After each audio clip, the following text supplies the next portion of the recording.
Hello, out there. My name is Iyana Ma'at, and this is my husband, Ayize Ma'at. Hey, hey. We're the Ma'ats, and we are coming to you today because we decided that we needed to take the cause and the mission that is like at the forefront of our lives right now and share it with the world because of where our son is and what he's dealing with and what he's in need of right now. Yeah. Many of you already know that our oldest son was born with sickle cell anemia 10 years ago. And oh my goodness, that introduction to motherhood, and I guess I'm sure the fatherhood too, Yeah. was anytime you have a new baby and it's your first baby, your whole life is turned upside down. But our life was turned upside down and inside out. We were at the hospital all the time. We dealt with so much. But I give thanks to God that our first child was born with sickle cell because we didn't know anything else. So we didn't have anything to compare our experience to. And so that's in many ways a blessing because you just deal with it the best way you know how because you have no choice. Without going into a long story here that causes me to get emotional and that kind of thing, we're at the point in our journey where our son, who is now 10 years old, is in need of a bone marrow transplant to save his life, to give him the best chance of living a long, healthy, fulfilling, wonderful life.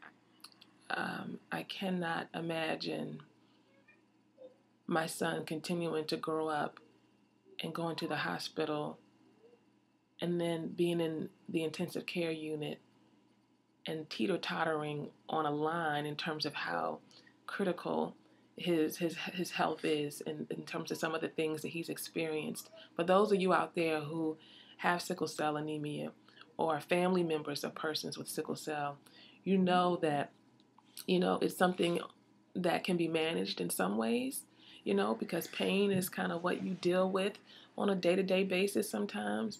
Trying to prepare your body for being in the cold and drinking a lot of water and, being in tune with not being overexerted and making sure you get your rest and that kind of thing.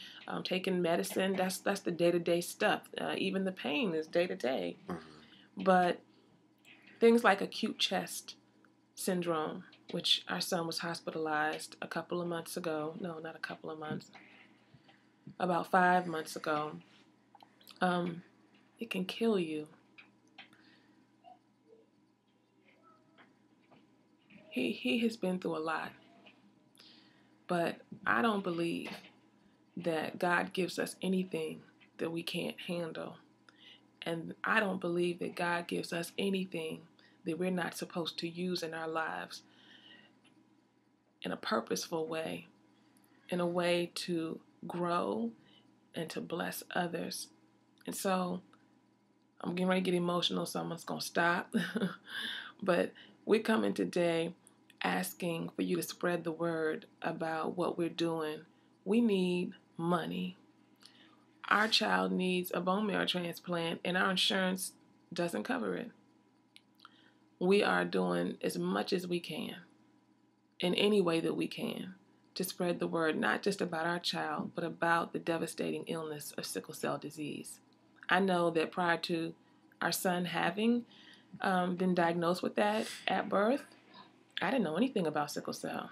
And I know a lot of black folks who sickle cell, affects, predominantly, although it does affect a lot of other races of people, which a lot of people don't know. A lot of black folks don't know either. And, we don't get on the bone marrow registry. I mean, I could go on in terms of the things that we as a community really kind of have a blind eye towards. And if you're not on a bone marrow registry somewhere, please get on one because you could be my son's match. You could be my girlfriend's son's match or anybody's match out here who needs a transplant because of sickle cell or something else. Black people need black people on the bone marrow registry. We just ask that you give what you can, that you do what you can to share the word that we're trying to get out, to raise the money, because if we all do a little bit, it can go a great long way. We're keeping the faith, and we hope and pray that you will support us in that and reach out to us, because we'll reach back. Definitely. And the biggest thing that stands out to me when it comes to just living with sickle cell, because it's not just our son, but it's the entire family that goes through the experience. And I can just say, as a father of two boys and two girls, but primarily two boys. Our youngest son, he's 4, and Asante, he's 10. So being our firstborn and being the oldest boy, it's really rough on me. Um,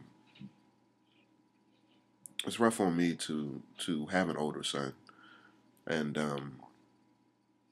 for me to want to walk with him and experience certain things with him, but be confronted by just the everyday challenges when he might be going through pain, when he might be dealing with acute chest, and then for him to be in a space where his sickle cell has impacted him such that he now has avascular necrosis in his hip, and I want to see him play basketball. I want to see him play football. I want to see him get out there and run with me, and do a whole bunch of different stuff, and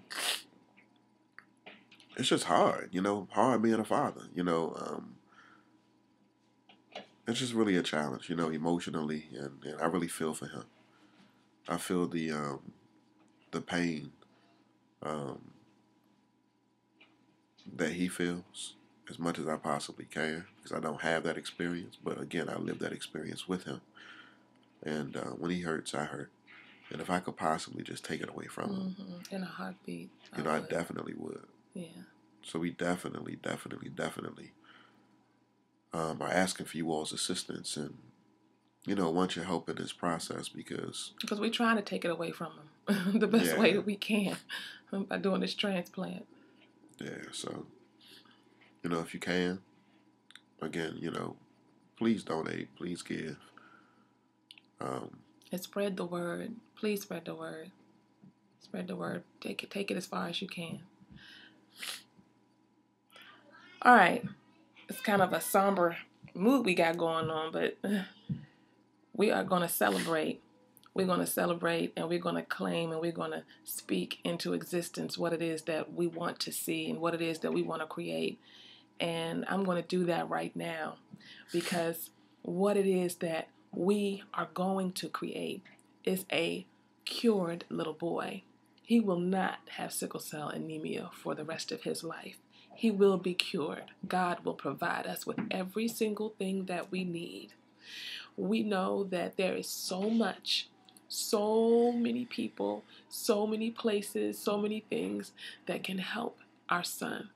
But people don't know if you don't open up your mouth. So that's how God is teaching me, because I'm one that likes to do it all on my own. But I'm opening up my mouth, and I'm doing it for my son and for my family, and I am claiming and speaking into existence a cured little boy who's going to be a trailblazer and go around and help other little kids and other people who are dealing with some of the same things. He said that himself, and we believe it. Don't you believe it? Please share the word, share $1 or $2 or 50 or more, whatever you feel led to do. All of us got to do our part. We thank you. Yeah, we thank you. Bye-bye.